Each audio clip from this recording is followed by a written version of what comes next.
Disculpar el parón, pero luego no se podría ver, sobre todo los que no estáis. Bueno, pues como os decía, creo que hemos vuelto. Mm, Bien, ahí estamos.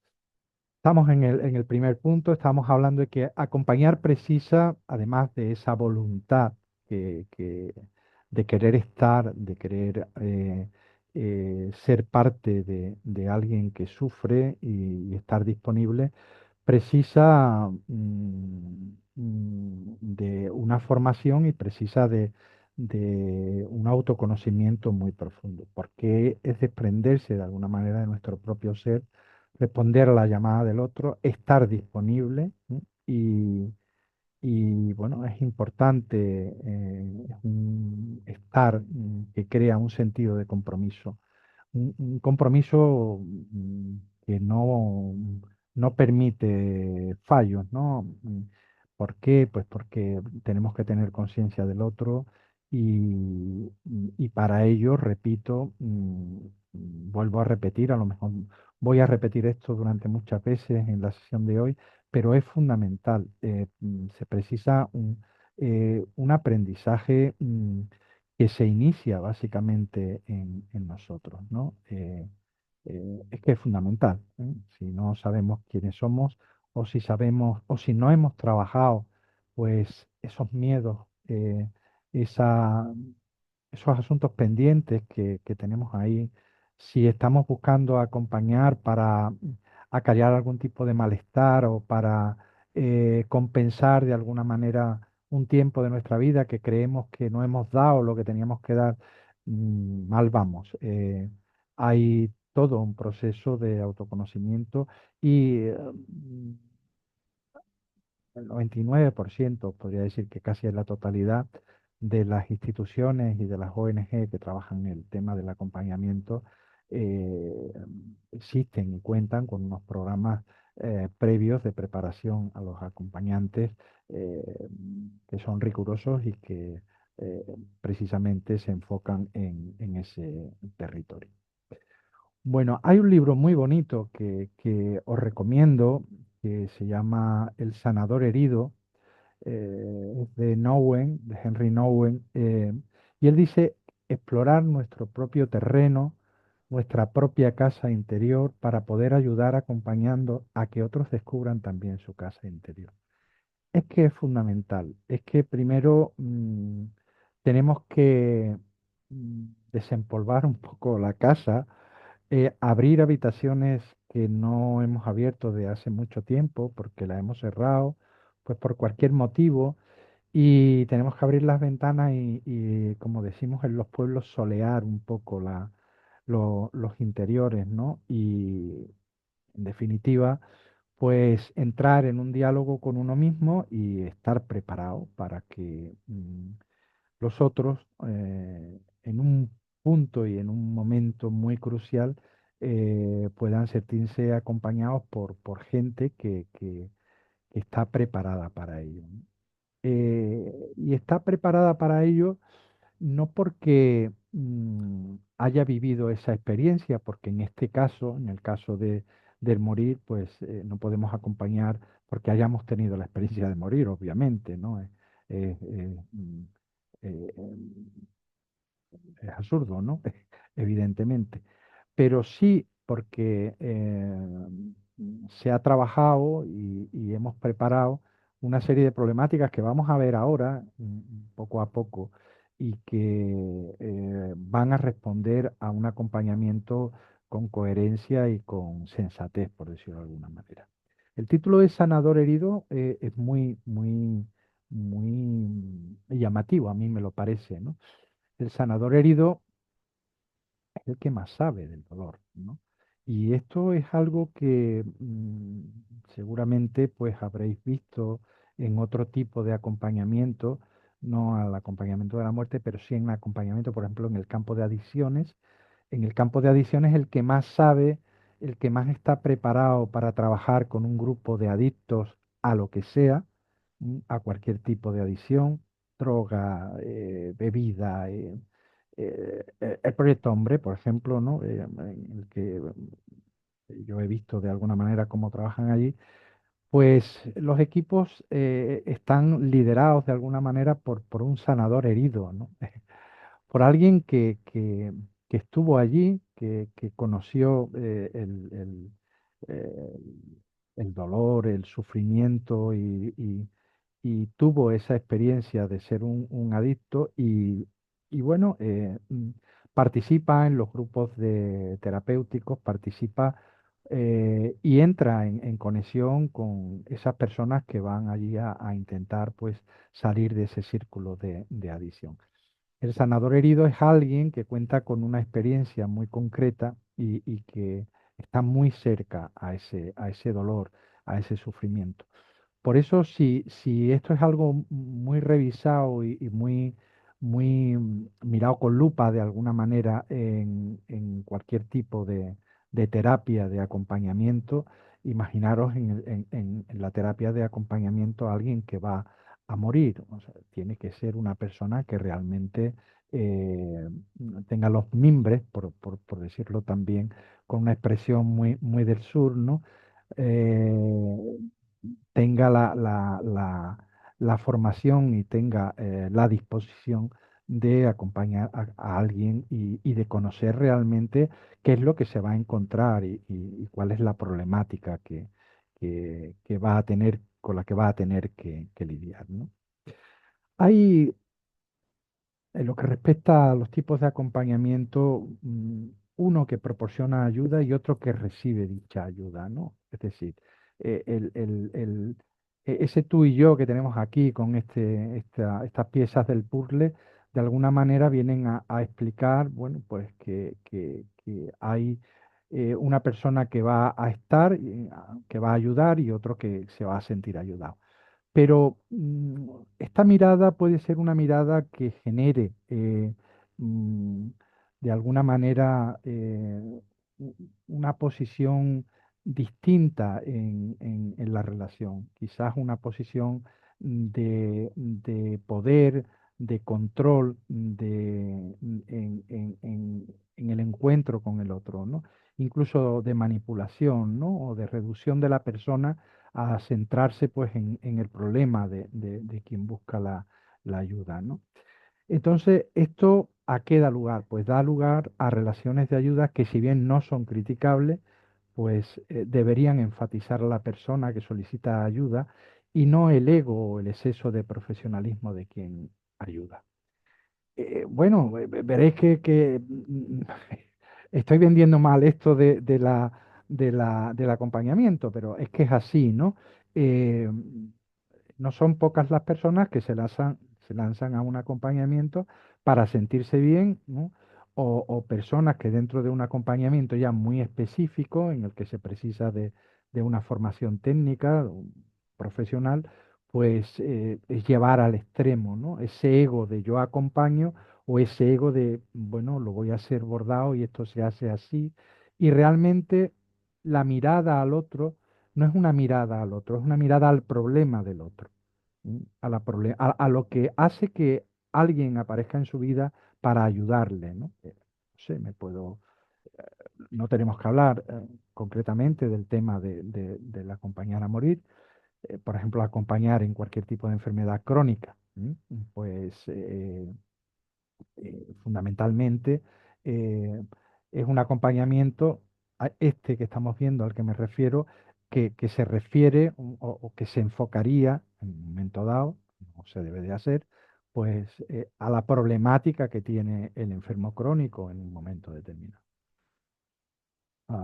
Vuela pluma, se me ocurre el caso, yo durante unos años estuve trabajando en unos talleres de acompañamiento para enfermos y enfermas de fibromialgia y, y allí tenías dos opciones, o trabajabas directamente, acompañabas directamente para eh, trabajar sobre la problemática específica de estos enfermos de fibromialgia, que es problemas neuromusculares, inadaptación, falta de sueño, una larga lista de malestares físicos y otra lista más larga todavía de malestares emocionales, espirituales, vinculares, de relaciones, etcétera, etcétera.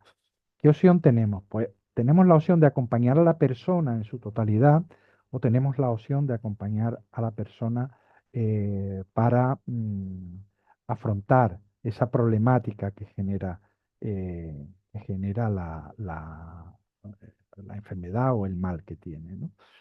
Esto, Víctor Frank, desde la logoterapia, decía que por eso era necesaria la cura médica de almas, ¿no? Él trabajó mucho, aunque no terminó desarrollando mucho ese camino que inició, que el médico, el terapeuta, el acompañante tienen que tener una mirada que traspase, que trascienda el caso clínico, el número, la enfermedad, el problema, ¿no? Y llegue hasta la persona.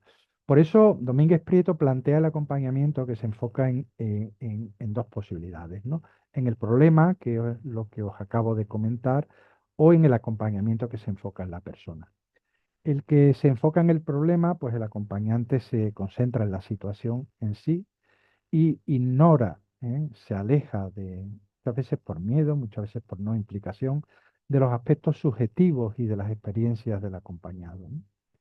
En el acompañamiento que se enfoca en la persona, pues se considera al otro de una manera total, ¿no? De una manera, es una mirada holística, ¿no? Incluye pues todo, ¿no? O sea, no es la enfermedad de esa persona, sino es la persona que además de que está enfermo de algo concreto, pues tiene una vida, tiene unos valores, tiene unos sentimientos, tiene unos proyectos vitales, y es desde ahí, desde donde se aborda el problema.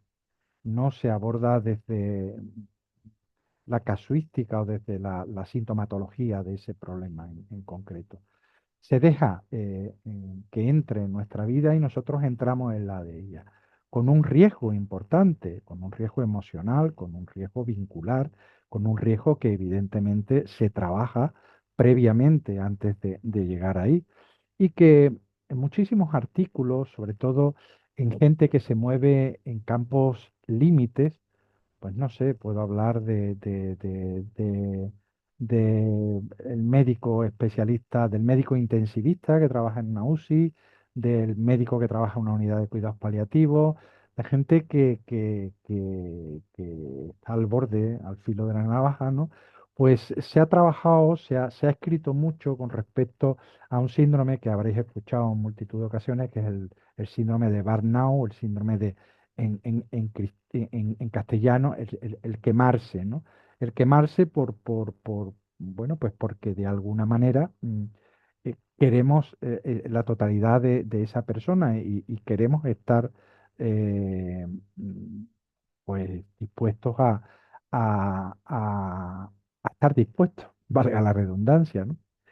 Hace poco leía un artículo muy bonito de un médico de familia de un pueblo de Galicia y que contaba un poco, bueno, cómo trabajaban allí, ¿no? La medicina primaria, ¿no? Realmente lo leí, me encantó, pero sentí una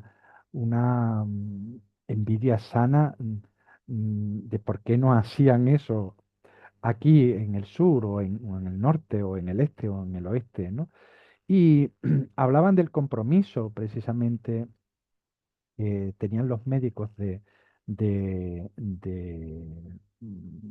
intervención primaria, los médicos de familia, que se han llamado siempre así, sobre todo en algunas pequeñas aldeas gallegas. Él hablaba de un caso concreto, contaba la muerte de un paciente suyo de toda la vida.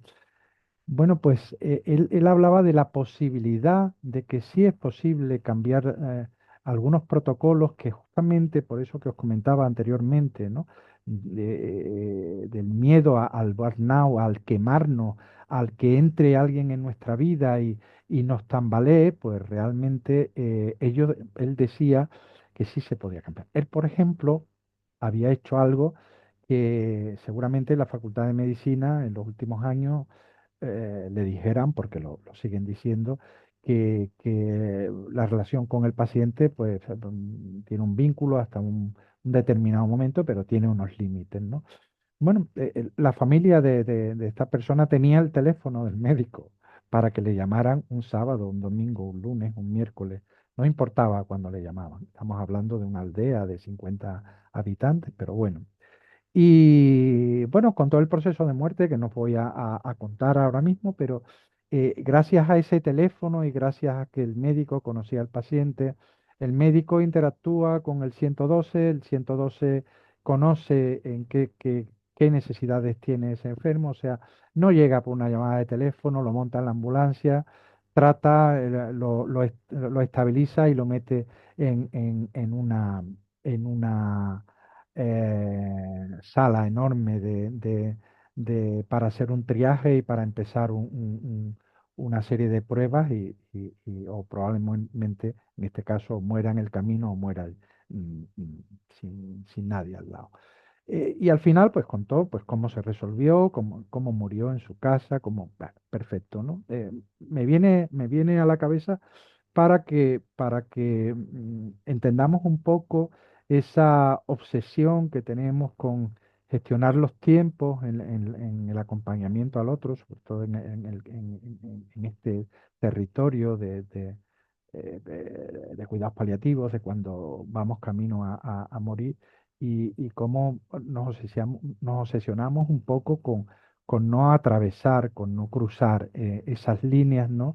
Y realmente si nos vamos a disponer a acompañar, estamos dispuestos a acompañar no de lunes a viernes solamente, sino de lunes a domingo. Claro, esto es muy discutible, claro que es muy discutible, pero sin duda alguna presenta una alternativa a esa otra alternativa de soledad, de que te reciba alguien que no sabes lo que tiene, de pruebas que ya te han repetido 5.000 veces y de tantísimas personas con una patología aguda, crónica, ya que apunta a un final, que llega a un hospital y muere en un pasillo o muere en una de las pruebas que le repiten sin necesidad de ello.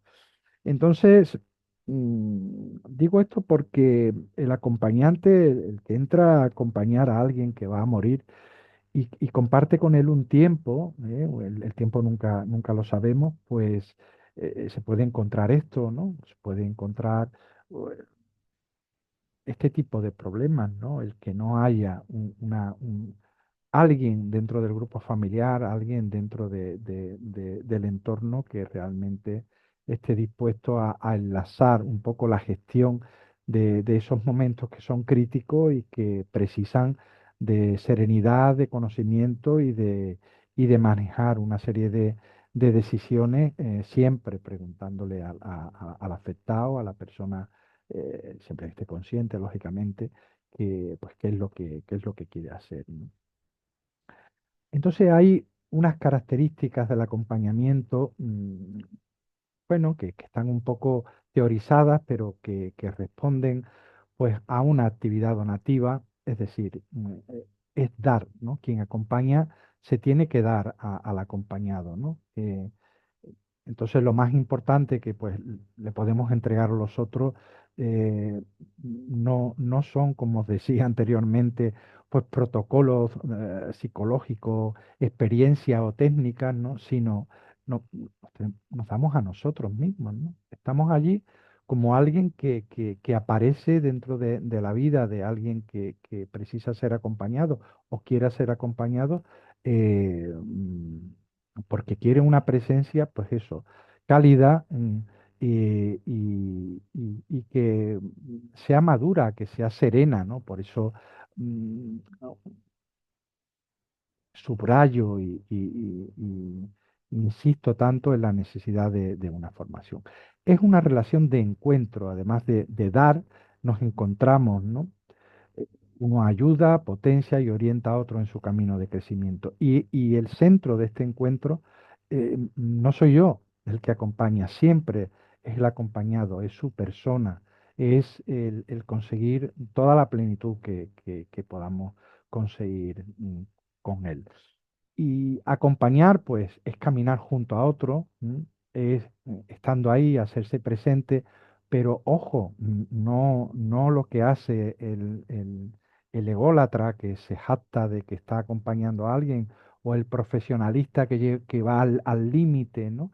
Y quiere imponer determinada terapia o determinada técnica invasiva o no invasiva, ¿no? Sino que yo camino junto a ti que te acompaño, pero para no invadirte, para no señalarte, para no dirigirte, sino para estar a tu disposición, ¿no? Para crear confianza y para aumentar esa seguridad, ¿no? Que tanto se pierde.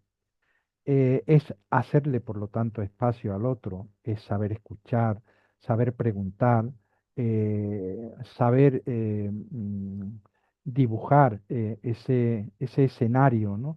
Esa situación, para que el acompañado de alguna manera pueda manejar eh, deseos de una manera más objetiva, más clara, ¿no?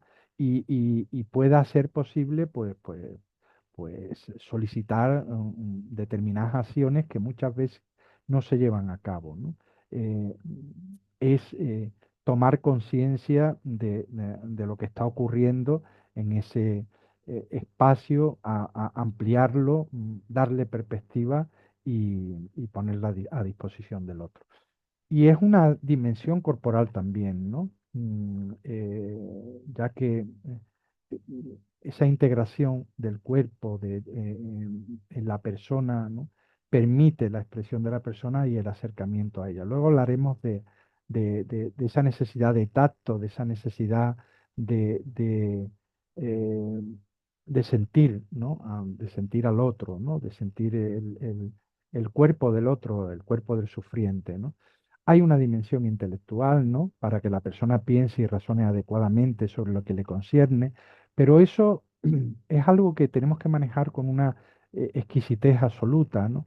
Nosotros a la hora de acompañar no estamos para hacer reflexionar a alguien que lo que menos gana tiene es de ponerse a analizar si el pensamiento que está elaborando es un pensamiento lógico o no es ilógico, ¿no? Sino realmente se trata de ayudar a ubicar, a señalar en qué punto estamos, y vuelvo a insistir en recordarle al otro que estamos para lo que él nos plantee, ¿no? Y hay una dimensión afectiva, que de esa es la que huyen muchos vínculos entre el terapeuta, el paciente, el médico, el paciente, el acompañante, el acompañado. eh, Porque la dimensión afectiva, lo afectivo, eh, tiene que abrirse, ¿eh? Y tiene que impulsar y tiene que servir como motor, no tiene que ser justamente lo contrario, ¿no? No es algo que hay que acallar, ¿no? Que hay que, bueno, pues rodear para que no invada y para que no pueda sorprendernos de alguna manera, ¿no? Y hay una dimensión que es importantísima y que está muy ligada a, a- a uno de los cuatro valores de la bioética esenciales, que es el tema de la autonomía, la dimensión volitiva o la voluntad, ¿no? La voluntad que le permita decidir y realizar quién está destinada a ser. Es decir, eh, eh, hay que propiciar en todo momento que esa voluntad, esa capacidad de decisión, ese deseo de tomar este camino, este o este otro, tomar esta decisión, por ejemplo, pues decidir que ya no quiere que se le intervenga cuando haya una parada cardíaca, si la ha habido, que no se haga una RCP, que no se le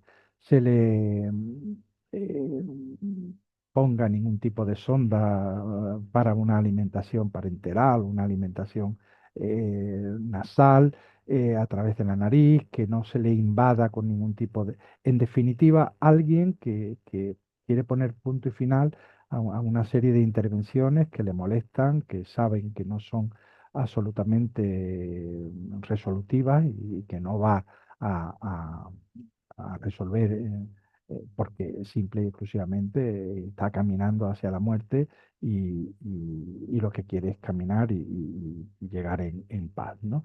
Importante esa dimensión volitiva, ¿no? Hacer que se cumpla. En la dimensión relacional y comunitaria, ¿no? ¿Por qué? Pues porque hay que abrir la posibilidad de los vínculos que crea necesario con su entorno y con su comunidad. La dimensión espiritual, importantísima, que ya lo comentábamos anteriormente en la otra sesión, que acompaña a muchísimas personas que van a morir. eh,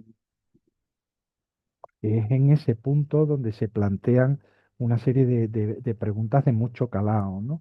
Eh, sobre cómo he recorrido mi vida, cuáles han sido mis valores, han sido esos los valores que tenía que haber tomado, qué sentido ha tenido mi vida, esa esa dimensión espiritual, que no es una dimensión espiritual que podamos resolver eh, solamente desde el campo religioso, ya lo vimos y ahora lo vamos a ver de nuevo, es importante que esté activada y que podamos darle salida y para acompañar a alguien que tiene una, una necesidad de reflexionar sobre valores, sobre sentido de vida, sobre esa narrativa bibliográfica de lo que ha sido su vida, pues es importante estar en disposición y preparados para escucharla. Se vincula con la biográfica, ¿no? que os comentaba anteriormente. Eh, ¿Por qué? Pues porque realmente todos somos personas que nos vamos haciendo continuamente a lo largo de la historia, ¿no? Y la biografía es muy importante, ¿eh? Es muy, muy importante. Y en este punto de la vida, pues es algo muy recurrente, ¿no? Que alguien que va a morir quiera revisarla, ¿no? Y tenemos que estar también, pues, atentos a esta dimensión, ¿no? A esta dimensión que es realmente potente, ¿no? Bueno, ¿cómo acompañamos? Ahora vamos a ver cómo acompañamos, pero os voy a plantear cómo podemos acompañar desde la logoterapia, ¿no? Ya lo habíamos comentado anteriormente, que acompañar es una relación de apoyo donde confluyen dos personas, dos existencias, ¿no? Y este es el fundamento de la logoterapia, ¿no? Para la logoterapia el encuentro de dos existencias pues se genera siempre a través de un diálogo. Eh, ¿Cómo acompañamos desde la logoterapia? Pues en ese territorio, en el territorio del diálogo, ¿no? Y es acompañar para que esa persona que se está planteando sobre su narrativa histórica, sobre los valores que tomó en determinado momento de su vida, sobre el sentido que impulsó su vida, sobre los propósitos a los que se dirigió, valores que vamos cambiando, que en un determinado momento de nuestra vida apuntan hacia un sitio y en otro apuntan hacia otro, pues esa revisión es importantísima y es la opción que le damos al otro, pero no la opción para discutir y analizar y valorar, simple y exclusivamente para escuchar lo que nos cuentan y para potenciar que en ese momento, en ese encuentro, podamos estar eh, bueno, dispuestos a escuchar y en un momento determinado a comentar, porque fijaros que es un momento en el que uno es consciente de que ya no puede hacer nada, ¿no? Y concretamente la logoterapia, que habla de la generación de valores en tres momentos de la vida, ¿no?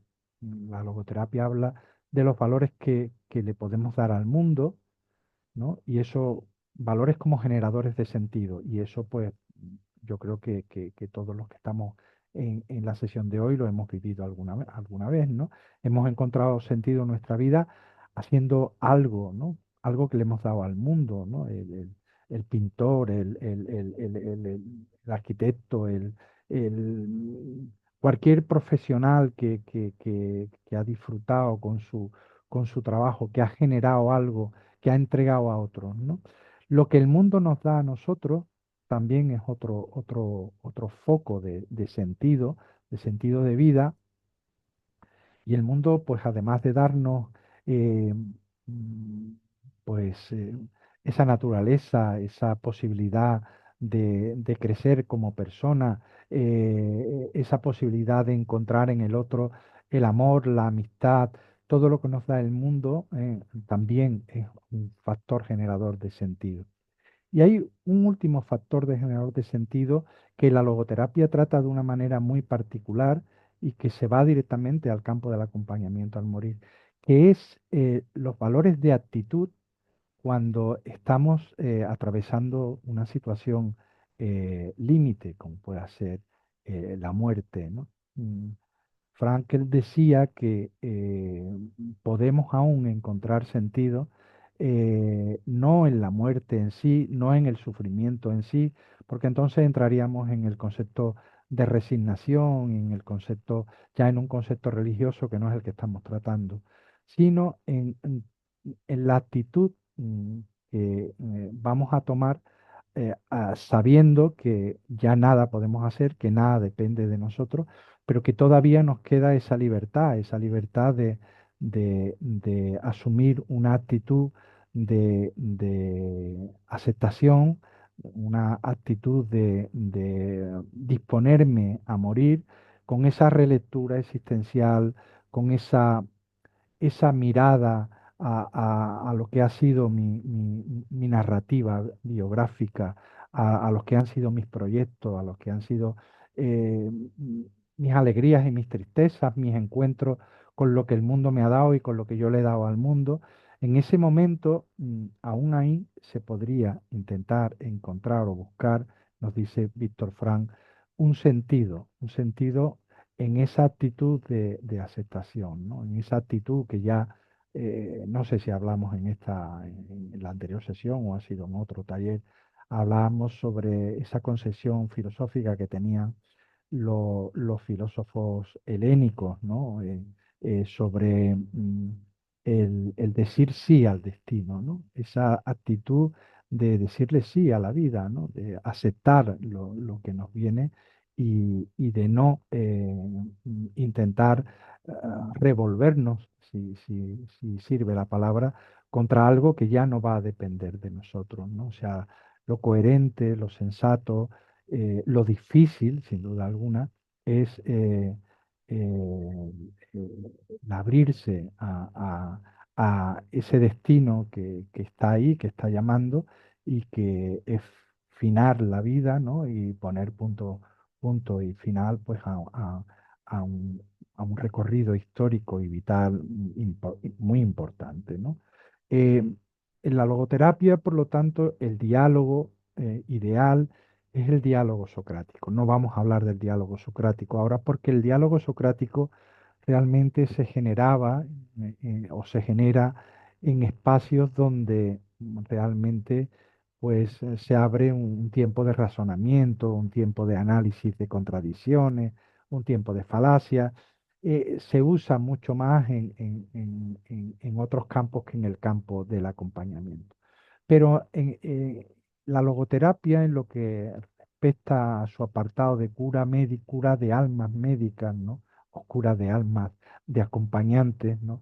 Es preciso, nos dice que centremos la humildad en nuestra labor, en nuestro trabajo, porque quien realmente importa es el otro, en la preeminencia del otro, es decir, el otro es el actor, es el protagonista, y en una posición puramente de ayudante. Hay mucha gente que acompaña y quiere dirigir, que quiere dirigir no solamente al muriente, sino que entra en un intento de dirección a los familiares, más que de propiciar un diálogo entre ellos y abrirse a la escucha y fomentar sobre todo que el muriente tenga un peso específico importante y pueda tomar decisiones que no sean bloqueadas, o bien por un equipo médico que no lo suele hacer, o bien por algunos familiares que sí lo suelen hacer, pues aquí la posición de puente, de intermediario, de propiciar el autoconocimiento de todos, los que están sintiendo todos, los que les acompañan, todo el entorno, todos los familiares, la necesidad de descubrirse, de autorregularse y la elección desde la libertad, no la elección impuesta por unos familiares que tienen unos deseos concretos o que les provoca un malestar que tomen algunas decisiones, ¿no? Algunos pacientes.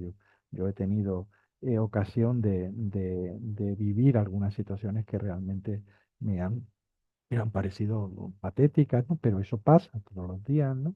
Familiares que de alguna manera se desentienden y le dicen, no, el equipo médico es el que sabe lo que hay que hacer y nosotros no, no, no, pero usted va a escuchar a lo que dice la persona, el muriente, la persona que lo que diga el médico, ¿no? Entonces, bueno, importante tener en cuenta estas posiciones para no perdernos en el ego ni en el profesionalismo, ¿no?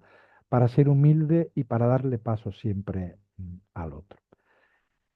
Y bueno, fijaros que aquí pongo esta señal casi de alarma de que tenemos que tener muy en cuenta, ¿no? Eh, lo que hay que tener en cuenta para acompañar. Esto lo tomo de un trabajo de Maribel Rodríguez. Es una psiquiatra madrileña que ha trabajado mucho en este territorio y nos habla del sentido de la vida ante la muerte, de la elaboración de la propia muerte en el profesional de ayuda. Vuelvo otra vez a la carga.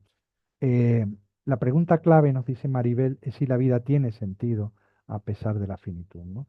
Frank sostiene que el sentido de la vida se responde pues con la propia existencia. Ya hemos hablado de los valores creativos, experienciales y de actitud, lo que nos da el mundo, lo que le damos al mundo y la actitud que tomamos cuando no podemos, cuando ya no podemos hacer absolutamente nada, ¿no? Pero la autotrascendencia, ese concepto que ya me habéis escuchado varias veces, permite encontrar un significado más allá de uno mismo, incluyendo factores religiosos o espirituales que ayudan a afrontar el dolor y la muerte. ¿Qué quiere decir esto? Pues que el espíritu del acompañante tiene que ser un espíritu autotrascendente, es decir, tiene que olvidar el ego, tiene que olvidar el profesionalismo, tiene que olvidarse de sí y tiene que entrar en disposición para ayudar al otro, ¿no? Entonces, para acompañar a otros en el proceso de morir, es necesario que, bueno, aquí ella pone el profesional, yo pongo el acompañante, tampoco es que haya que profesionalizar esto de acompañar, pero sí hay que formar esto de acompañar, pues haya trabajado en la asimilación de su propia finitud. Claro, si nosotros no hemos pensado, no hemos pensado, no tenemos, como decía Nowen antes en su El sanador herido, no hemos estado heridos antes, no nos hemos preguntado por nuestro carácter finito, ¿no? Nuestra, nuestra posibilidad de muerte, nuestra posibilidad de enfermedad, no lo hemos reflexionado, no lo hemos vivido, no lo hemos experienciado y todo lo hemos experienciado porque así es la vida y porque todos tenemos amigos, familia, conocidos que han muerto. Si no hemos eh, interactuado en ese pensamiento y en ese intento de coherencia, de vivir esa situación con una cierta coherencia con nosotros mismos, no podemos, no vamos a poder nunca sostener pues el desasosiego que implica la muerte ajena y el ofrecer pues eh, eso, un abrazo, un estar allí, una disponibilidad, un cariño, una posibilidad de estar presente y de acompañar, ¿no? La muerte, ya lo sabemos todos, es una experiencia límite por excelencia y confrontarnos con nuestra finitud y generando cambios de perspectiva, pues nos puede llevar a redistribuir prioridades, cuando sabemos que vamos a morir, a la sensación de liberación, a una intensificación del presente, a una mayor profundidad de las relaciones, a una conciencia de los próximos, de los propios límites que tenemos, a una apertura a la trascendencia, a una reducción de temores interpersonales. Todos estos valores que están aquí, que acabamos de ver, lo vamos a vivir y lo vamos a percibir en el muriente y de alguna manera vamos a intensificar o en el acompañado mejor.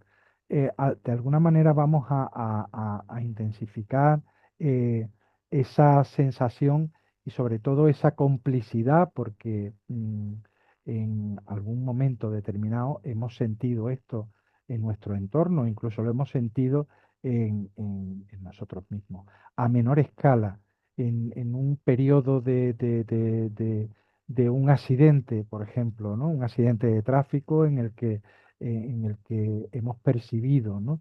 La cercanía de la muerte, ¿no? Y hemos llegado al hospital y nos hemos despertado luego 2 días después en la cama y hemos parado y hemos empezado a, a replantear toda esa serie de valores, ¿no?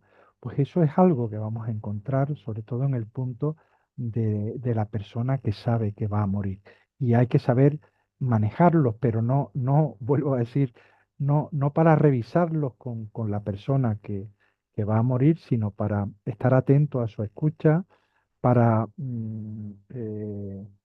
compartir con él, si precisa, o con ella, cualquier punto de vista al respecto, estar de alguna manera. Estar a punto, pues, para, para escuchar qué tipo de trascendencia quiere, ¿no? Porque a lo mejor estamos acompañando a alguien que realmente conecta o activa en ese punto de su vida con una trascendencia que precisa de lo religioso y como acompañante tenemos que activar sobre la marcha la posibilidad de que el equipo de pastoral que haya en el hospital o que haya en su casa o haya en su pueblo o haya en su comunidad se active y venga a verle porque él pide una trascendencia religiosa y pide de alguien que le acompañe desde esa perspectiva.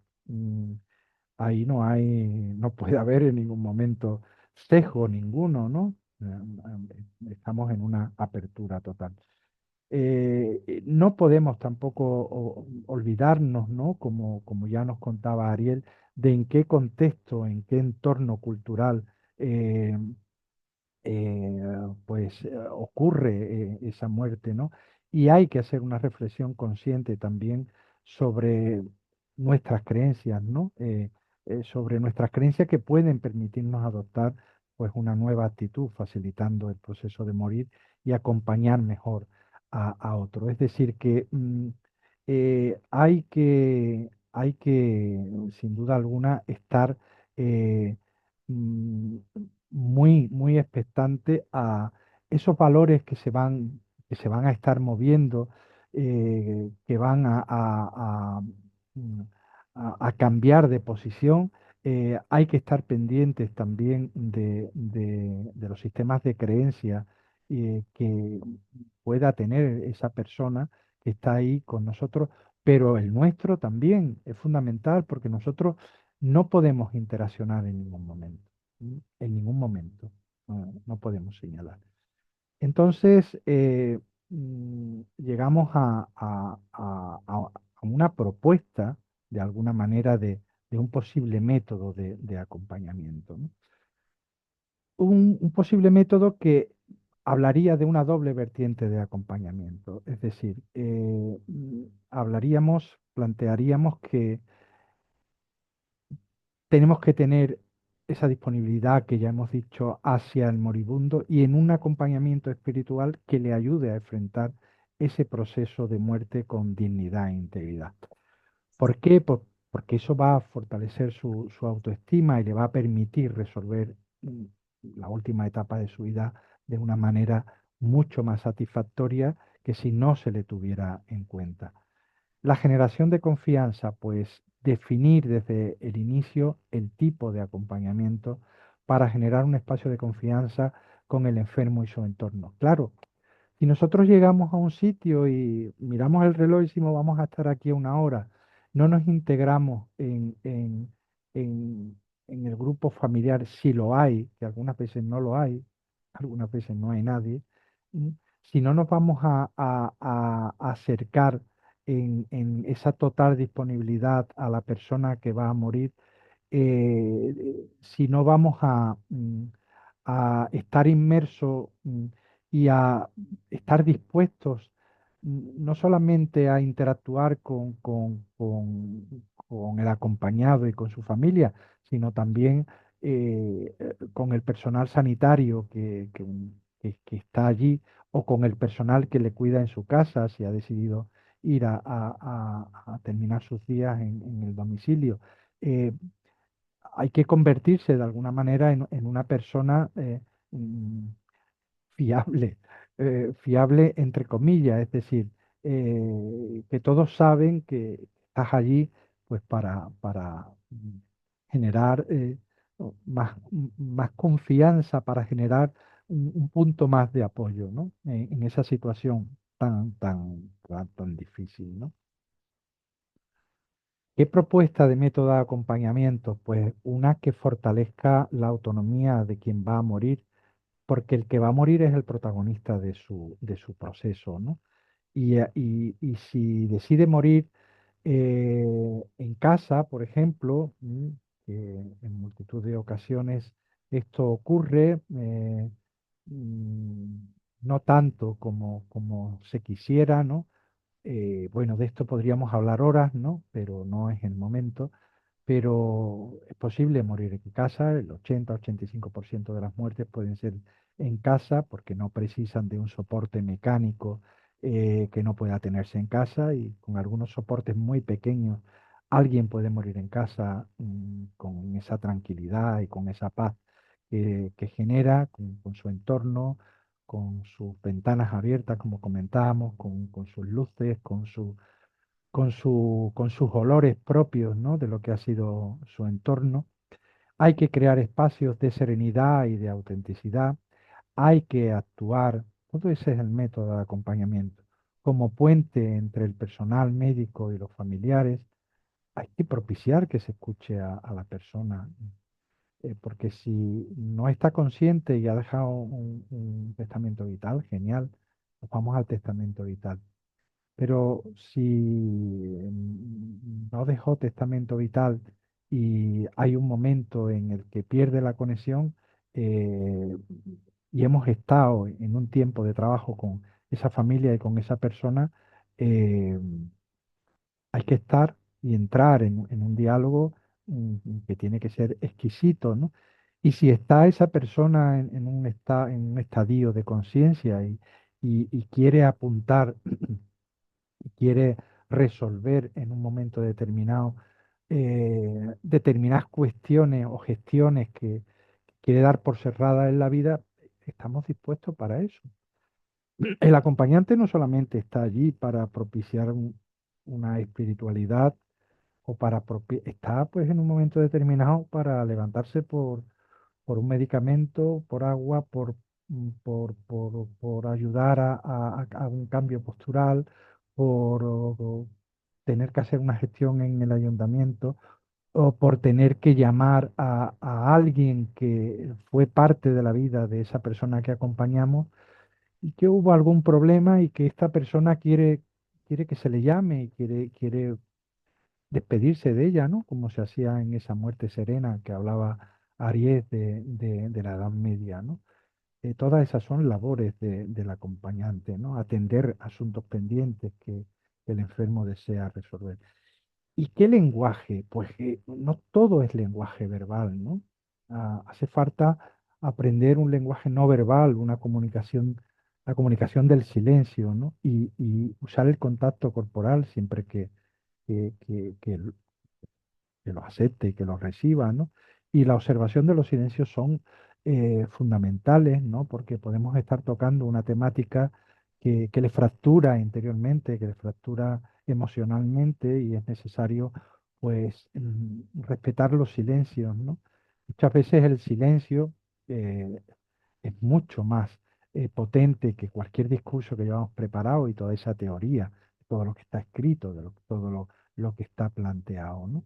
Eh, con el silencio en multitud de ocasiones se logra un acercamiento realmente potente, ¿no? Y activa una serenidad, ¿no? En el entorno.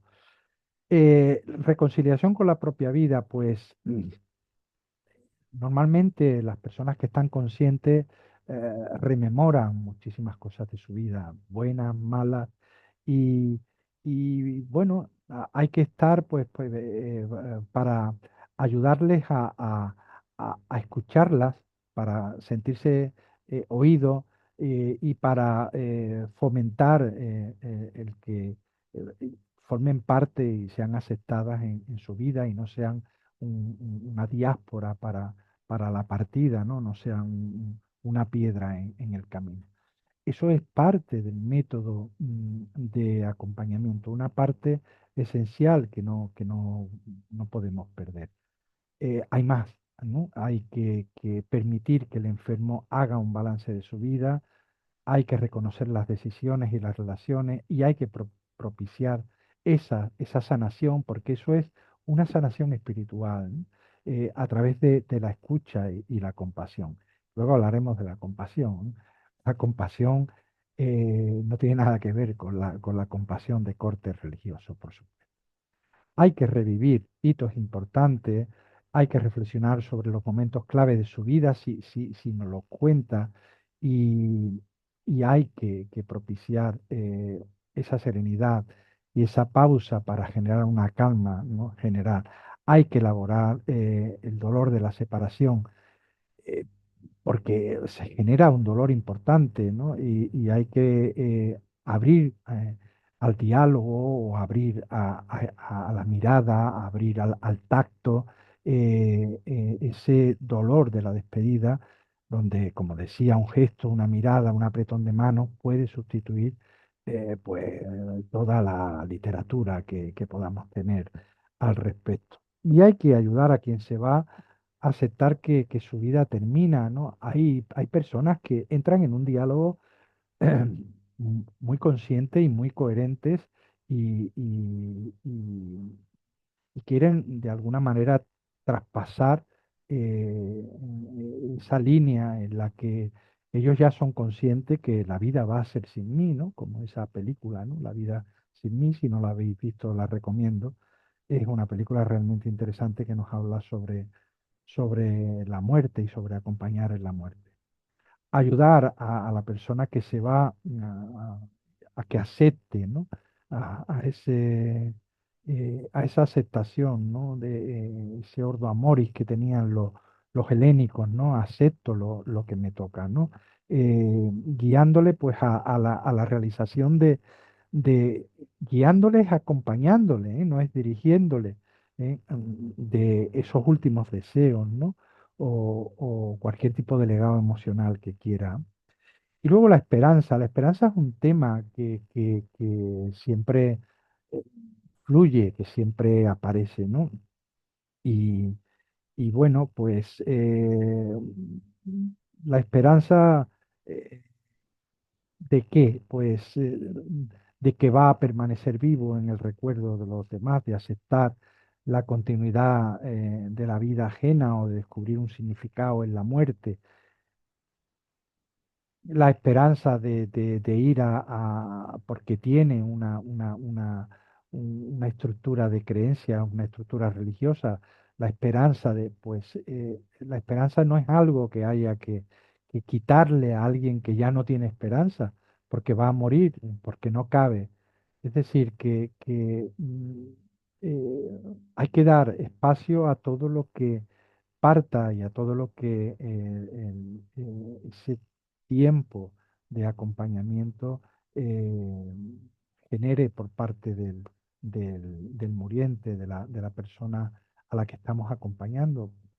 Tiene una esperanza en la continuidad, en la memoria de los otros, tiene una esperanza en las obras que ha dejado hechas, ¿no?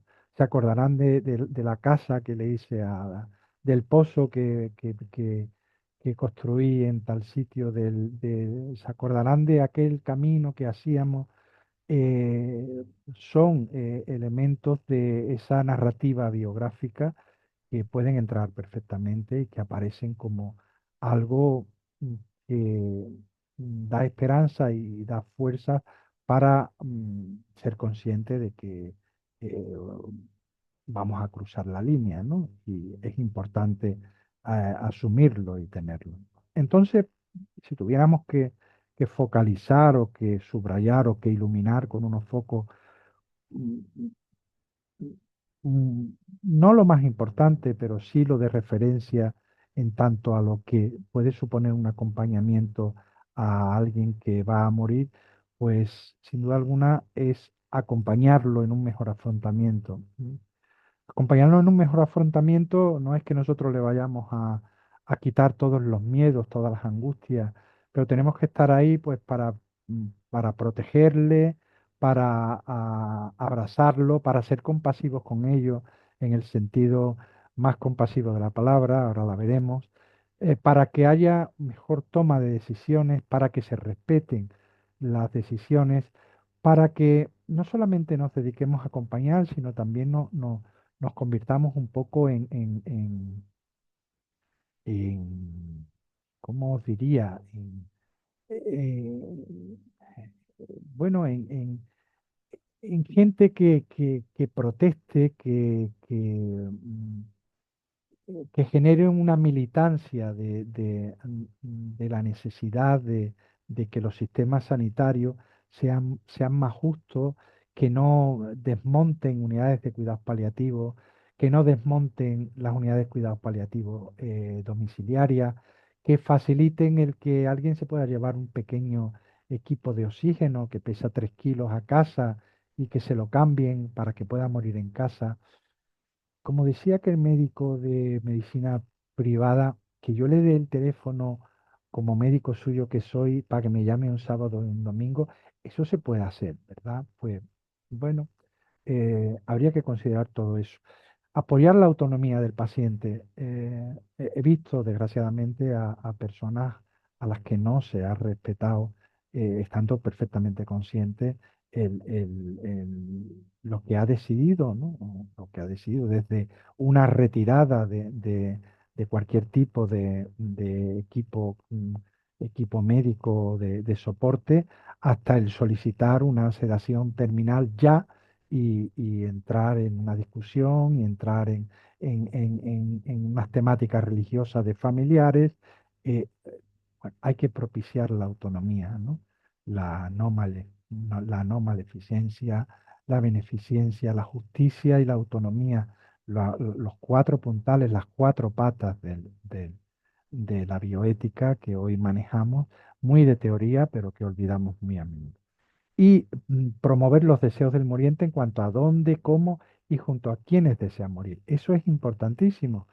Si alguien puede morir en casa y pide morir en casa, hay que apoyarle para que muera en casa.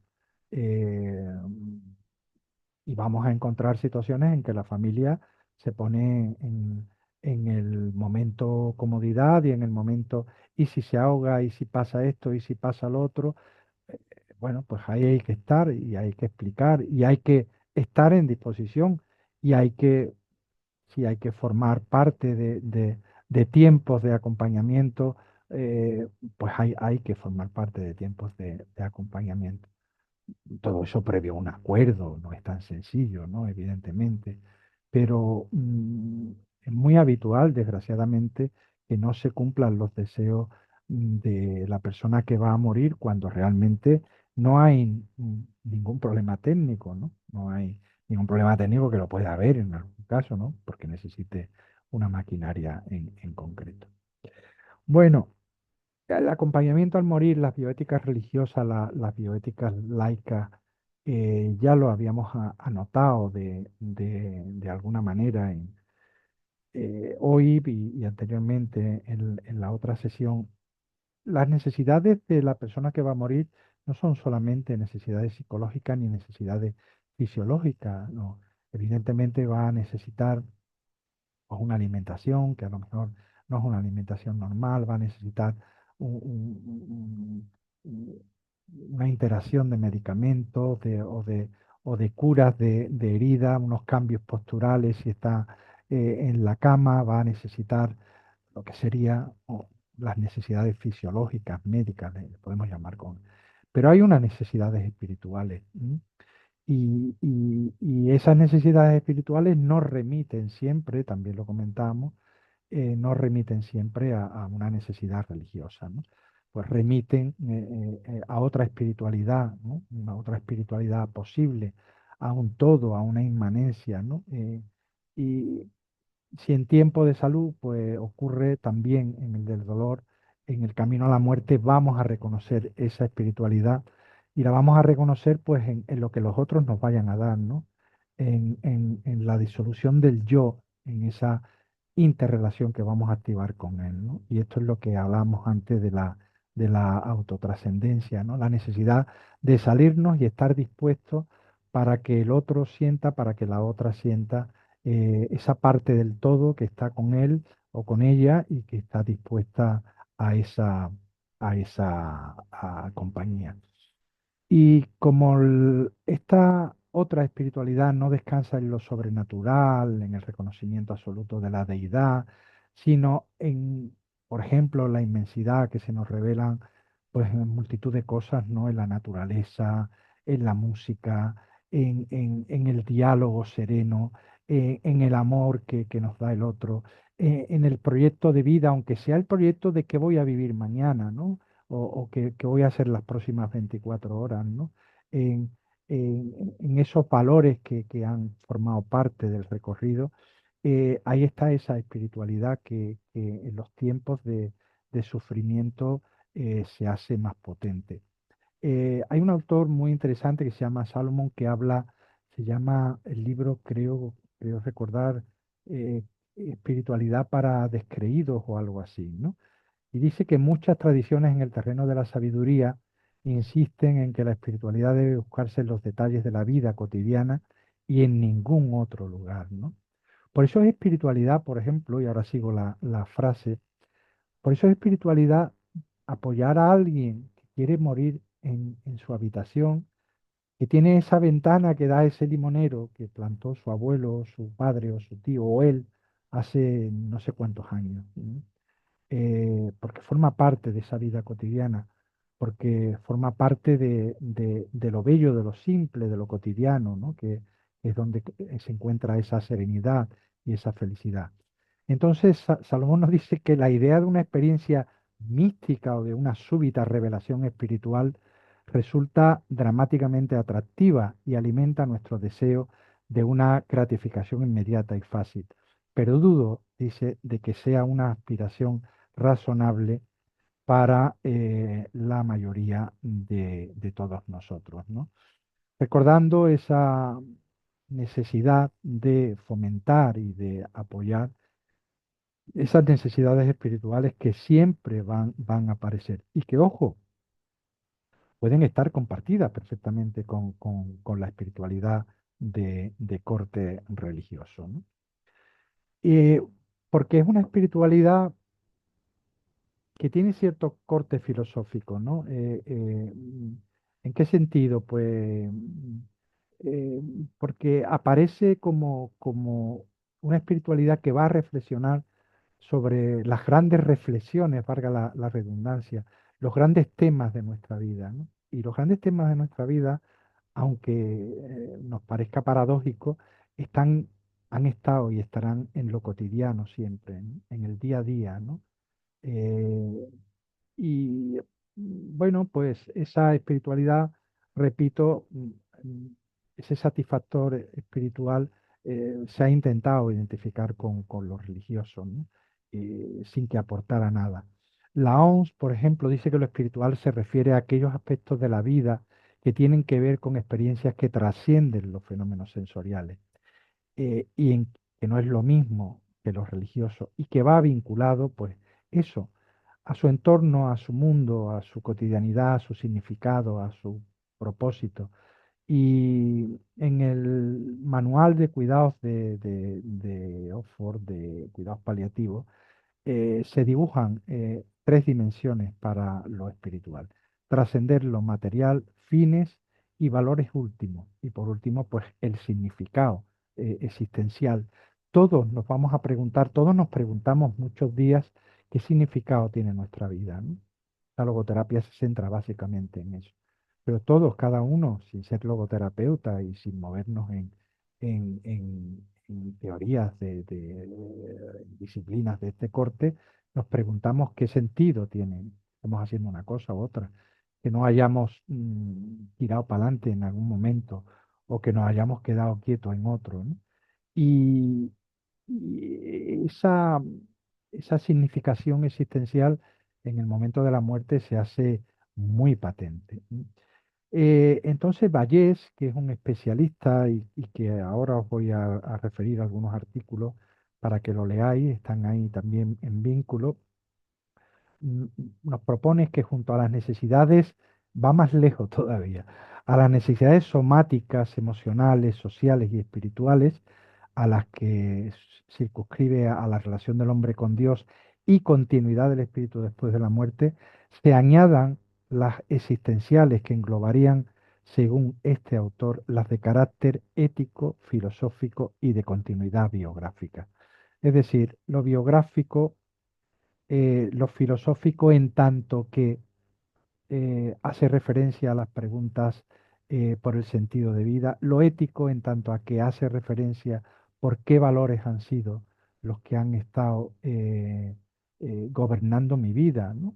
Porque todos tenemos un esquema de valores, una tabla de valores que funcionamos con ella, ¿no? Y que actuamos y estamos en el mundo de acuerdo a esa tabla que hemos validado y que perfectamente muchas veces pues hemos revisado, hemos quitado uno y hemos puesto el otro. El valor no es absoluto, ¿no? Aunque podríamos discutir mucho sobre la universidad de un valor concreto y hablaríamos de Max Scheler y todos esos filósofos que trabajaron sobre el campo de la ética. Eh, Importante lo que nos aporta Vallés. Herramientas, pues las herramientas tienen mucho que ver con el protocolo, con lo que ya vimos, ¿no? De cómo acompañar.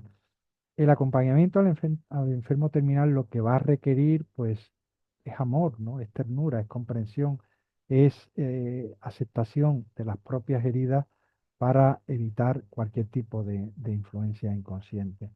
Es una escucha activa, total, a tope. Tiene que ser un diálogo libre de cualquier, no, pues yo le voy a hablar de esto porque lo quiero llevar, ¿no? O ese familiar que llega, oye, hemos pensado que no. Mm, Cuando el acompañante se activa como acompañante, atraviesa la barrera del burnout, del quemarse y, y firma un contrato que no lo firma en ningún sitio, pero lo firma, que se basa en una amistad incondicional y que se basa en un estar dispuesto al otro, ¿no? Y realmente ese momento es un momento especial, ¿no? Es un momento de reconocimiento, es un momento de empatía, de ponernos no en los zapatos, ponernos en el cuerpo, en la herida, en la sequedad de su boca, en la dificultad de visión, en la ansiedad, en el no dormir, de ser capaces de reconocer la miseria nuestra de cada uno de los seres humanos en el otro y en mí mismo, ¿no? Es personalizar, por lo tanto, el proceso, ¿no? Las herramientas tienen que surgir del paciente. Y cómo va a surgir una herramienta del paciente? Pues sí, porque lo que hay es que escuchar lo que quiere el paciente, no hay otra herramienta. Hay una singularidad, como nos dice Víctor Frank en tanto a su idea, su concepto antropológico del ser humano. Cada uno somos indivisibles, cada uno somos únicos, cada uno somos irrepetibles, pues cada uno morimos de una manera única y especial. Y no cabe un protocolo generalizado. ¿Qué es lo que se hace? ¿Qué es lo que habitualmente se hace, ¿no? Eh, Respira mal, tiene un problema de acumulación de balsas en la parte baja del sistema respiratorio, vamos a ponerle unos aerosoles cada 4 horas y a las 4 de la mañana se le va a despertar. Eh, bueno, le han preguntado o quiere, no lo quiere, sí, pero médicamente, pero le han preguntado al paciente que está en la unidad de cuidados paliativos si quiere que a las 4 de la mañana, cuando después de tener que tomar muchos ansiolíticos y mucho medicamento para poder dormir, ha conciliado el sueño, que se le despierte cada 2 horas. La herramienta es escuchar al paciente, ¿no? Y la herramienta que podamos imaginar, pues podemos imaginar que la música, eh, que el contacto con la naturaleza. Ya hemos visto muchas películas que han tratado el tema de la muerte, ¿no? Y han vinculado un espacio de serenidad con la muerte, ¿no? Hay una película, no recuerdo el nombre, creo que no recordar, se llamaba El Protector, de una persona que cuida a alguien que está pues dependiente totalmente bueno, está en una camilla y quería ver el mar y le lleva al mar, ¿no? Puede ser una herramienta. Si él nos ha pedido que quiere ver el mar, pues hay que llevarlo al mar y una determinada lectura, pues puede ser, y una reconstrucción biográfica, y cualquier elemento que le haga trascender, cualquier elemento que él sienta, o que ella, perdón, sienta como importante y trascendente en su vida, ¿no? Y aquí está la terapia de la dignidad, ¿no? Que es mantener esa calidad de vida y la dignidad hasta el final, y aquí puede estar la orientación filosófica o la logoterapia o cualquier otra disciplina que atienda esas necesidades espirituales en la fase terminal, una fase complicada, ¿no? Pero que es tan sencilla y tan complicada al mismo tiempo. Tan sencilla en tanto que no precisa, repito, de una serie de protocolos generalizados, porque lo generalizado es lo que hace que nos olvidemos de la singularidad de la persona que tenemos al lado, ¿no? No a todo el mundo le puede sentar bien que le despierten a 4 veces para disolver un poquito con esos aerosoles esa concentración de mucosidad que tiene en los bronquios, y probablemente pues le vaya a dar problemas al día siguiente por la mañana, ¿no? Pero quiere dormir de momento. O cualquier otro tipo de miles de tipos de cortes somáticos, fisiológicos, y no hablamos de los espirituales, evidentemente, que es en los que estamos ahora. Entonces, a esto pues, tenemos que sumar como método también, como herramienta, que nuestra responsabilidad cuando estamos en esta película, que es una película complicada, el otro es nuestra responsabilidad. El yo tú, yo soy yo porque tú me miras. Yo ahora soy yo porque tú me estás mirando y yo estoy acompañándote. Y nos acompañamos acogiendo la humildad y la compasión, ¿no? De la persona por la persona y la escucha activa y la caricia y normalizar lo que sucede. Hay muchos espacios, muchas familias que cuando alguien va a morir, opera un cambio brutal en el día a día de la casa, un cambio que cuando la persona que está en un estado terminal y está en casa lo percibe perfectamente porque ha vivido allí, ¿no? No se permite que se hagan ruido, no se pone la tele, no se pone la televisión, no se escucha el grifo de la cocina, no se habla con el vecino, no. Eh, Modificar. Eh, todo. Algo ocurre, ¿no? Y se trata de normalizar, ¿no? De mejorar la toma de decisiones. Vuelvo a insistir, autonomía y dignidad. Trato luchar, luchar y luchar, y ahí no me canso de plantearlo por los derechos, por la autonomía del muriente. Autonomía, no maleficencia, beneficencia y justicia, los cuatro principios básicos que tenemos que recordar siempre a cualquier médico, a cualquiera que venga a querer cambiar algo que no es justamente lo que ha planteado el muriente. Y podemos acompañar al sufriente testimoniando que la soledad de la muerte no hace desaparecer al prójimo, ¿no? Que también ahí hay un sitio para una llamada al otro, ¿no? Y que hay un sitio, pues, para la amistad, para estar con el otro, porque el otro es mi referencia ética, como decía el filósofo lituano Emmanuel Levinas. Importantísimo, ¿no? Es el otro el que me hace el llamado de ese valor de atenderle, de responderle, de mirarle a los ojos, de estar, ¿no? Es un disponer totalmente. Y claro, para acompañar, pues también necesitamos la compasión.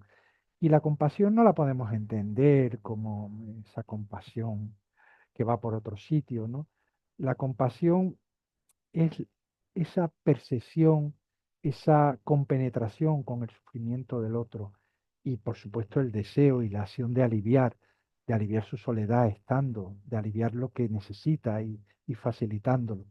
Y, y- y- y la compasión también es eliminar por completo cualquier tipo de dolor. Como no va a estar en nuestra mano, va a estar en la del médico. Y vamos a propiciar pues que el médico sepa pues que no ha dormido bien o que le molesta esto o le molesta lo otro. Esa es la compasión. Ser de alguna manera, hacer un ejercicio muy potente y muy difícil de intercambiar los papeles, ¿no? Eh, es una respuesta al sufrimiento inevitable, ¿no? Y reside sobre todo en saber que no todo el dolor puede ser arreglado o solucionado, no va a desaparecer la problemática, pero sí se puede abordar, atender mejor desde esa perspectiva de disponibilidad. El Dalai Lama decía muy bonito que si quieres saber lo que es la compasión, mira en los ojos de un padre o de una madre que acunan a su hijo enfermo y con fiebre. Esa sería un dibujo muy bonito de ese concepto de compasión, ¿no? Los que son padres, somos padres, podemos entender perfectamente esa metáfora, ¿no? Creo que es una metáfora hermosísima para poder entender el concepto de la compasión. Bueno, os dejo un material de interés, solamente tenéis que poner, veis que pongo encima pues el cursor y me va a llevar directamente a... no he querido buscar mucho más porque tampoco quiero aburriros ni daros un excesivo material que nunca es excesivo, ¿no? Hay un artículo que se llama El acompañamiento espiritual en cuidados paliativos, creo que es muy interesante. Hay otro que es ¿qué son las necesidades espirituales? Creo recordar que este era el de Borrás, efectivamente. El primero es de un grupo de autores. Y el tercero es una tesis doctoral. Son 280 páginas, pero está abierta y realmente es interesantísima, ¿eh? Está en torno a la compasión en cuidados paliativos y creo que podéis consultar, ahí vais a ver autores, vais a ver referencias muy interesantes. Creo que es un material que puede perfectamente complementar pues lo que hemos visto hasta ahora.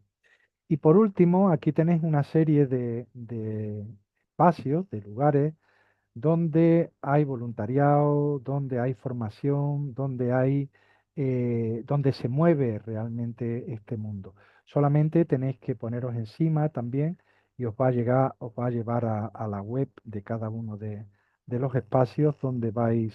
Hay uno, no sé si me escucha Angélica. Hola. Sí, sí, dime. Sí. Mira, este de la Fundación Pro Derecho a Morir Dignamente es de Bogotá. Te lo digo porque me andabas, comentábamos el otro día que buscabas sobre movimientos en tu país y estuve mirando y encontré este DMD eh, que lleva una página de Bogotá, de vuestro país. Oh, súper, muchas gracias. Nada, Muchas gracias a gracias. ti, gracias a ti. El DMD existe también en España, el Derecho a Morir Dignamente. ¿M? Es una asociación que se ha abierto en muchísimos espacios y que, bueno, podéis mirar esta, podéis mirar la que tenemos aquí en España, pero prácticamente trabajan en el mismo espacio. Y luego, bueno, hay una página muy interesante que se llama humanizar.es, que tiene corte religioso, es de los religiosos Camilo, pero bueno, entiendo, vuelvo a insistir que hay una convivencia total de esas necesidades espirituales y de esas pastorales que son solicitadas en multitud de ocasiones por los enfermos. Ellos son especialistas en acompañar a morir también, tienen una experiencia grande, trascendente, y esa experiencia no puede pasar de largo, ¿m?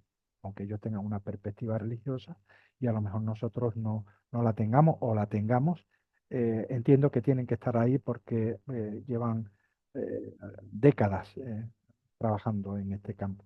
Y la Fundación Mémora, que también es interesante. Hay una red de cuidados paliativos de Andalucía que si la abrís, pues ya veréis también muchos espacios donde, bueno, aquí vais a encontrar material, eh, propuestas, voluntariados, formaciones, etcétera, etcétera.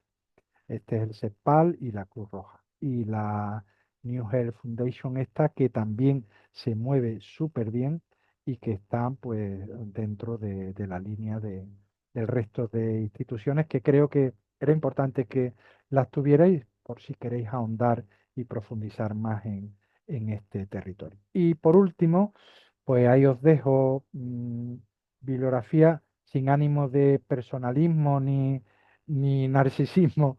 Os dejo una publicación de un trabajo mío en torno al acompañamiento al morir, que forma parte de la publicación de una tesis doctoral en la Universidad de Sevilla.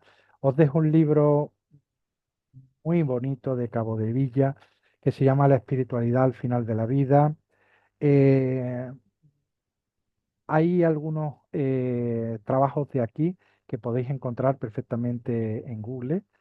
Por ejemplo, Poner fin los límites de la medicina en una sociedad que envejece, de Daniel Callahan. Es un libro muy importante. Este hombre fue puntero en la sociedad norteamericana cuando levantó la mano y le dijo a la medicina curativa que había que poner punto y final a, a una medicina que solo curaba, era necesaria una medicina de- del cuidado, ¿no?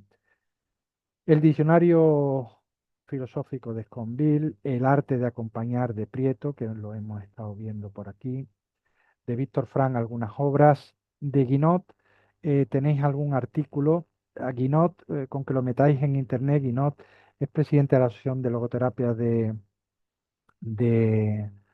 de Valencia, pero además es un especialista en el acompañamiento a morir, es oncólogo y, y sabe lo que nos cuenta y cómo se acompaña a un paciente con cáncer.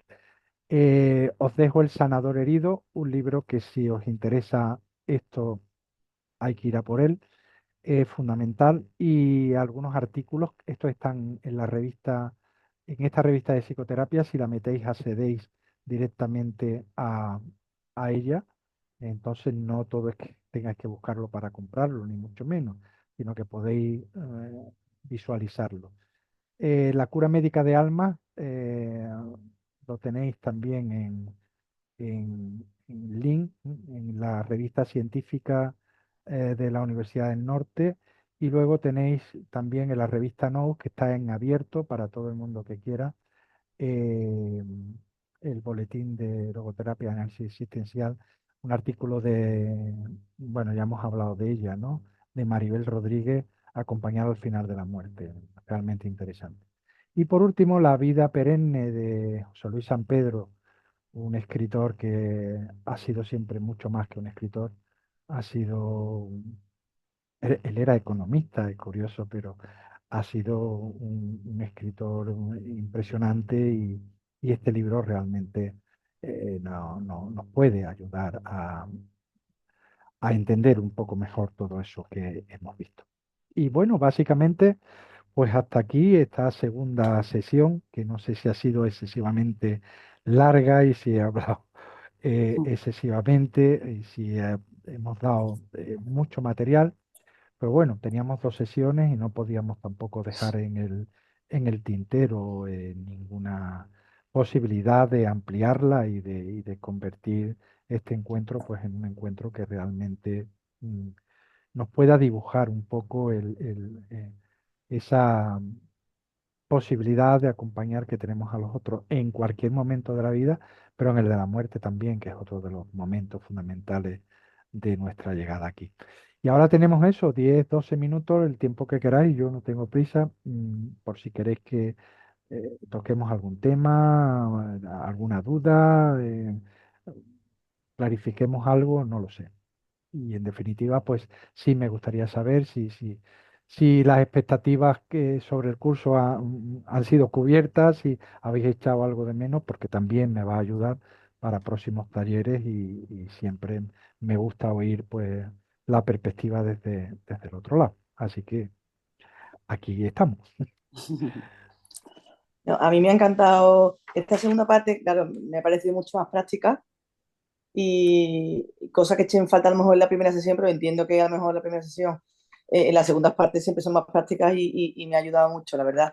He hecho muchas anotaciones y bueno, y me voy a poner las pilas, porque realmente me encanta el tema. Y luego también, Francisco, quería preguntarte, Sí, igual te pongo en un compromiso, pero ¿no? quería preguntarte por tu experiencia en este sentido, sobre por si has acompañado en el proceso de muerte a algún paciente y si se repite alguna actitud o algún patrón, existe un patrón o alguna frase, algunas preguntas repetitivas que se repiten en los moribundos. Sí, Mm, ¿Sabes? sí. Yo he acompañado, llevo acompañando en este territorio desde hace aproximadamente unos 20, 25 años, aunque he trabajado también en enfermedades crónicas, por ejemplo, en el campo de la fibromialgia yo he trabajado 7, 8 años que me dediqué a él, pero en este campo sí he trabajado y he acompañado en zona hospitalaria y en zona domiciliaria. Sí, hay temáticas que se repiten y la hemos enunciado, ¿no? Ujú, Realmente hay una revisión vital, o sea, lo que más se repite, lo que más está presente, es si realmente la vida que ellos han vivido, no que ellas han vivido, ha sido, ha tenido sentido. Pero no es que te la pregunten a ti, evidentemente, o sea, es que eh, mm, entras en un diálogo con ellos en los que ellos hacen, digamos que un recorrido existencial, un recorrido biográfico, y te pueden contar que en un momento determinado no tuvo que hacer aquello, que se arrepiente de aquello, pero que no se arrepiente de aquello otro, que si pudiera modificar alguna cosa, la modificaría. Y ahí es donde, cuando te dan el honor, porque es un honor, que alguien te permita que estés en uno de los momentos más cruciales de su vida, que lo compartas cuando te dan esa opción. Eh, Tú lo único que puedes hacer realmente es, en ningún, por supuesto, en ningún momento, entrar en ningún tipo de juicio ni en valorar si lo que hizo, lo que cree que hizo mal, estaba mal o que tú hubieras hecho otra cosa, porque evidentemente no tiene ningún sentido, ¿no? Ujú, Simple y exclusivamente tiene sentido el que él pueda de alguna manera hacer un análisis existencial, una revisión y, y le ayudes a concluir si en el totum, en el sumando de todo lo que fue la vida, pues realmente eh, fue positivo, ¿no? Y, y en muchas ocasiones, sí, en algunas ocasiones, sí ha pasado que sí han pedido que se localice a alguien en concreto, sí han pedido ver a alguien que hacía tiempo que no veían o que tuvieron un problema o coger el teléfono y usarlo y llamar a alguien que hacía muchos años que no llamaban.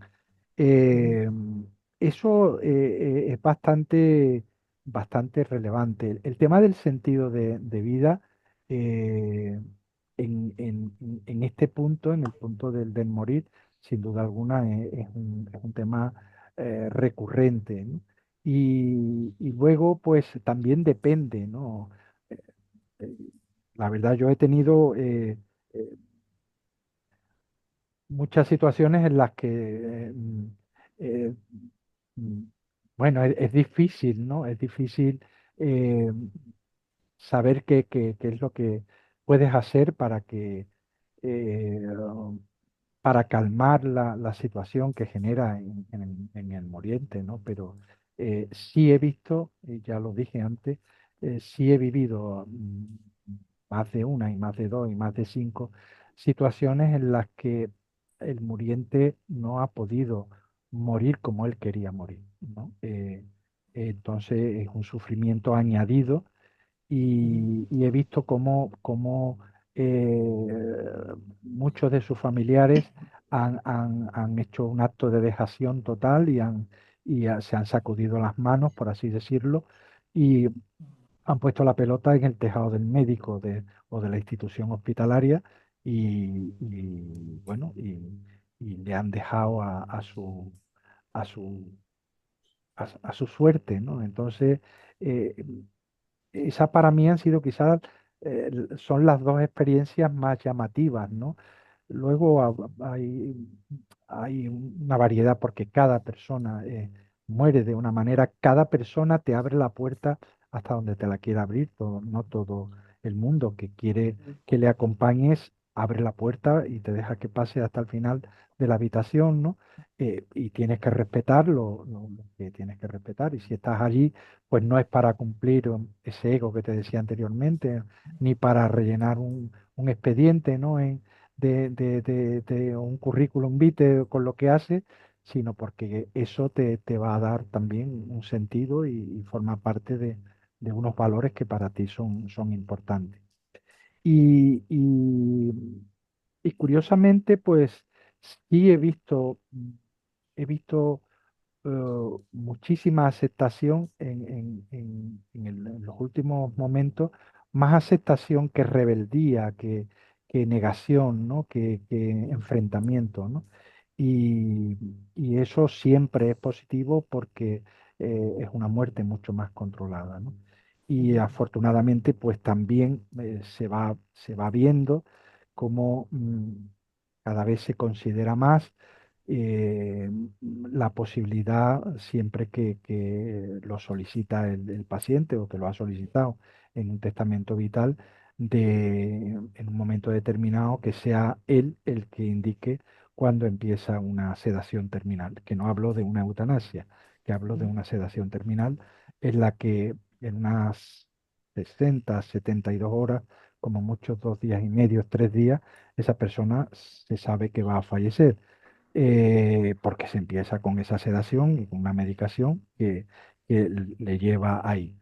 Entonces, eso afortunadamente, pues se ve más, se ve que se pide más, pero también es verdad que, según los estudios que se manejan ahora, la gente joven, la gente más joven, está muy lejana de esas preocupaciones. No considera que va a vivir eso, pero no porque sea joven, sino porque, bueno, por supuesto porque es joven, ¿no? Pero también porque hay una cultura de la muerte que está extraída un poco de la realidad, del día a día, ¿no? Está desnaturalizada y por lo tanto, pues, no encaja en ningún sitio y no se le explica a nadie, pues, que debe de preparar momentos de su vida, como son el morir dignamente, que es más importante de lo que parece, pero muchísimo más importante de lo que parece, y no se muere siempre con 90 años, algunas veces se muere desgraciadamente con poca edad o muy joven, y aún ahí hay que tener resuelto una serie de pasos que son necesarios para propiciar una muerte digna. Entonces, eso sí lo he visto, ¿no? Independientemente bueno, de situaciones un poco enfrentadas a esta, ¿no? Eh, por temas políticos, por temas de creencia, por temas de objeciones de conciencia del personal sanitario, que me parece que todo es perfectamente comprensible y todo el mundo tiene derecho a ella, pero si hay una objeción de conciencia, tiene que haber un equipo sanitario, un equipo de especialistas que no objeta y que está dispuesto a... Y hay que facilitarle las cosas, ¿no? En algunos lugares eso no se facilita. Es una piedrecita porque hay una pastoral concreta, porque hay una creencia religiosa concreta, etcétera, etcétera. Pero en la mayor parte de las ocasiones sí he visto esa y es un momento realmente trascendente, por llamarlo de alguna manera, ese inicio de ese protocolo es el inicio de- es un generador de paz en el entorno que realmente, pues, el que, que asistas a él, que te permitan que asistas a él, pues realmente es... mm, bueno, es un regalo, ¿no? Entre comillas. A ver, es la posibilidad, el permitirte, como os decía anteriormente, ¿no? de estar con otra persona en su último momento, ¿no? Y eso genera una línea bisentido, ¿no? Eh, lo que tú le hayas aportado se devuelve hacia ti con triplicado, cuadruplicado, el aprendizaje, la reflexión, la serenidad que en un momento determinado eh, pueda llegar, llega intensificada y multiplicada, ¿no? O sea que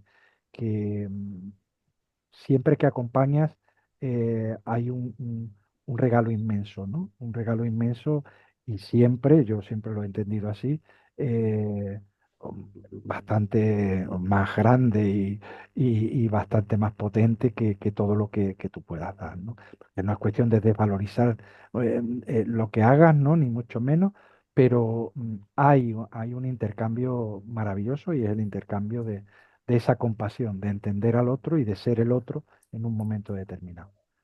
Ujú.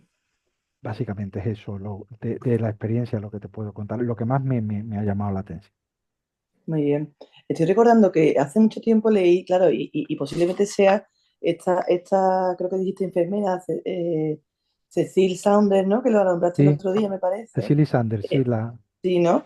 Que posiblemente fuera de ella. Hace mucho tiempo leí un artículo sobre una enfermera estadounidense, creo que era ella, ¿no? No era inglesa, era americana, ¿no? Cecilia Sanders es inglesa, Es inglesa. es Pues a lo inglesa, mejor sí. era ella, que había escrito un libro tal era de cuidados paliativos, me imagino que sería ella.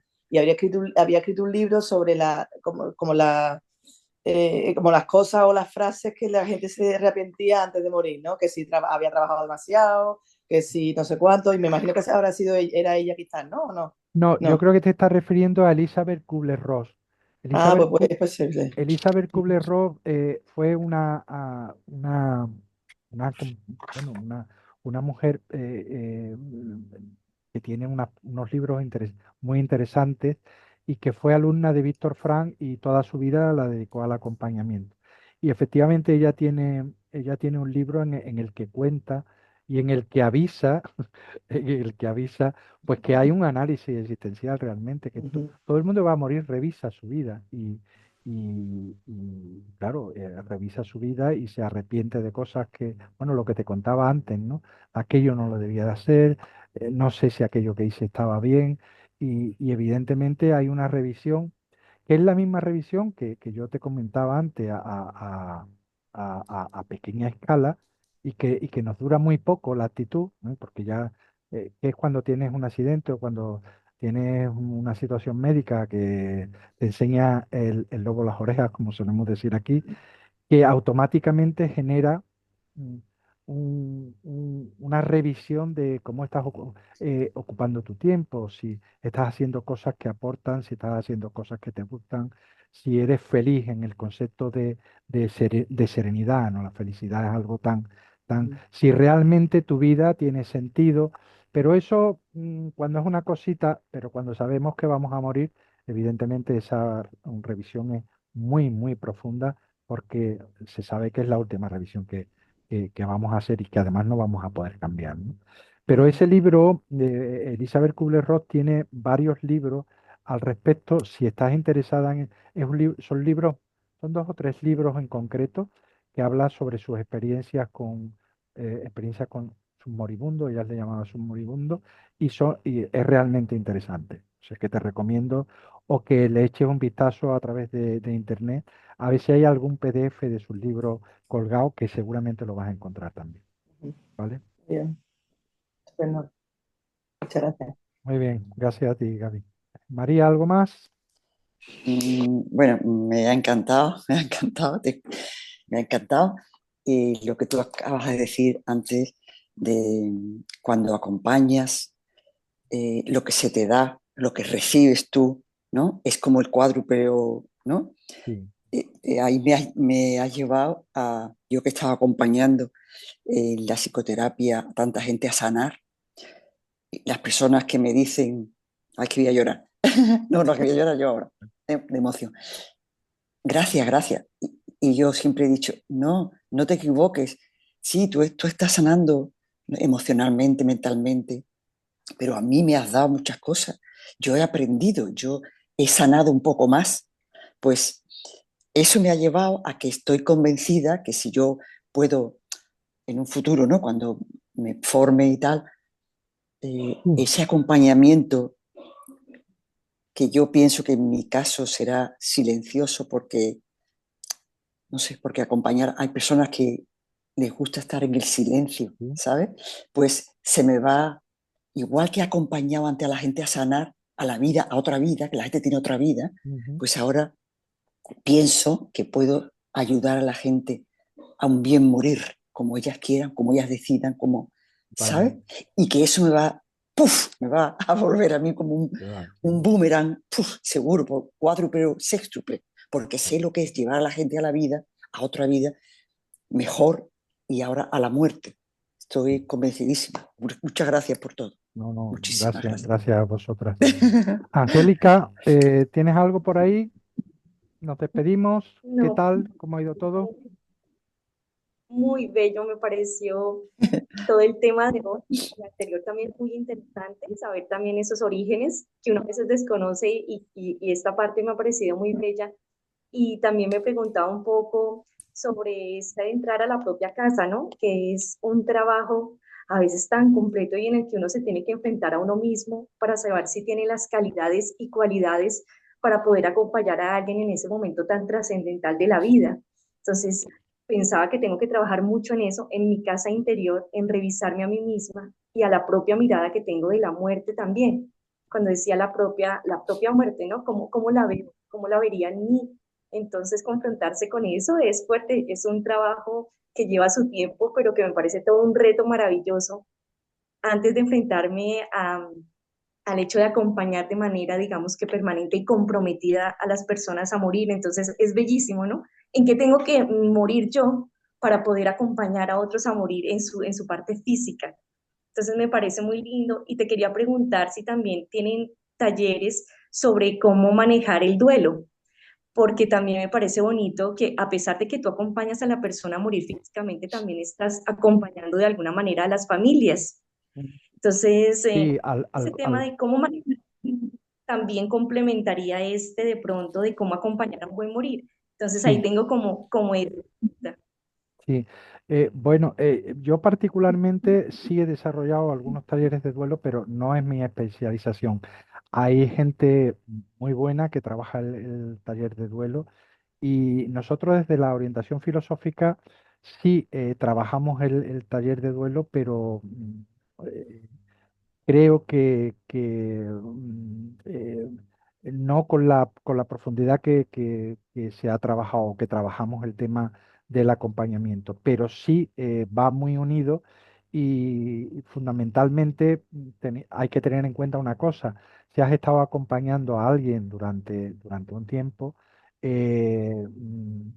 has generado un vínculo también con su familia, has escuchado no solamente hablar a la persona que vas a acompañar, sino que pues te has tomado un café con